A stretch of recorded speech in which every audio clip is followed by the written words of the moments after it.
परमपिता परमात्मा जो हमारे भाग्य विधाता हैं, इसी पुरुषोत्तम संगम युग की वेला में ही हम बच्चों से आकर के मिलन मनाते हैं। बाप कहते हैं, बच्चे तुम आत्माएं परम धाम से मेरे से बिछड़ी हुई आई, तो बाप भी तुम बच्चों से मिलने के लिए बहुत ही इच्छा रखते हैं। इसलिए बाबा कहते हैं कि तुम मेरे सिकिलधे बच्चे हो। बच्चे, बाप तुम्हारे लिए कितना तरस रहा था, तो बाप आकर के हम बच्चों से मिलन मनाते हैं और हमको फिर से दैवी राजस्थान का मालिक बनाते हैं। बाप कहते हैं, बच्चे तुम आत्माएं मेरे सबसे लाडले बच्चे हो, श्रेष्ठ आत्माएं हो, महान आत्माएं हो, देव आत्माएं हो। तो बाबा ने आकर के हमको स्वयं की पहचान दी, फिर अपना दर्शन कराने के साथ साथ चक्र का ज्ञान बताया, कैसे तुम आत्माएं सतयुग से लेके कलयुग अंत तक पाठ बजाती हो, कैसे सूर्यवंशी, चंद्रवंशी, वैश्यवंशी, शूद्रवंशी बनते हो। बच्चे तुम डबल ताजधारी थे, एक तो पवित्रता का ताज था, दूसरा रतन जड़ित ताज था।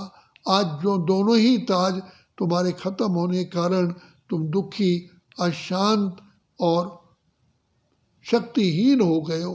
तो माया ने तुम आत्माओं का देहाभिमान में ला करके सब कुछ तुम्हारा लूट लिया। अब बाप आया है तुम बच्चों को फिर से महान आत्मा, पुण्य आत्मा, श्रेष्ठ आत्मा बनाने के लिए। तो बच्चे सदा बुद्धि में रखो, ये कलयुग है जाने वाला, सतयुग है आने वाला। मत पियो विषयों का प्याला, शिव अमृत लेकर आए हैं। बच्चे, अमृत पान करने का केवल यही युग है, इसलिए ये संगम युग को कल्याणकारी युग कहते हैं। इस समय ही पिता परमात्मा की तुमको गोद मिलती है, छत्र छाया मिलती है। तो बाप की गोद और छत्र छाया में रहने से तुम आत्माएं फिर से महान आत्मा, देव आत्मा, पूज्य आत्मा, धर्मात्मा बनते हो। तो यही समय है दुनिया को भूल जाने की, यही बाहर है दुनिया को भूल जाने की। बच्चे बुद्धि में रखो, अब बाप को ही हमने अपना साथी बनाया है, तो वो साथी ऐसा है जो कदम कदम पर हमें मत भी देते हैं और हमारी समस्याओं को पार करने का सहज मार्ग बताते हैं।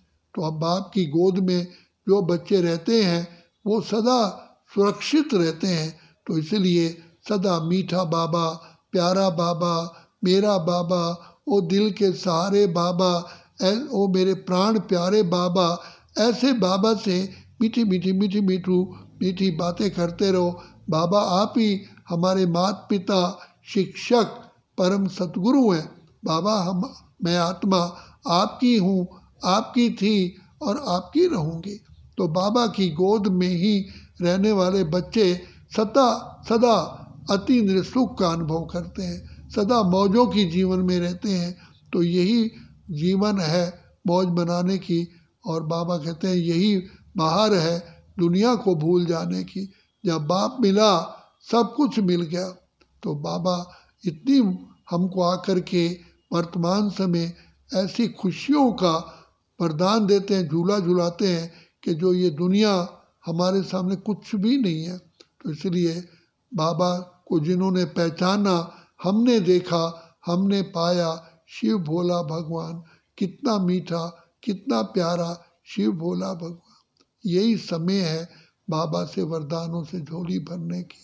यही भाग्य विधाता इस समय पर आकर के हमें भाग्य हमारा बना रहे। तो ये बुद्धि में रखेंगे तो कभी थकेंगे नहीं, कभी मुरझाएंगे नहीं, कभी उत्साहहीन नहीं होंगे, खुद भी उमंग उत्साह में रहेंगे और अनेक आत्माओं को भी उमंग उत्साह दिलाने का कर्तव्य करेंगे। अच्छा, ओम शांति, ओम शांति, ओम शांति।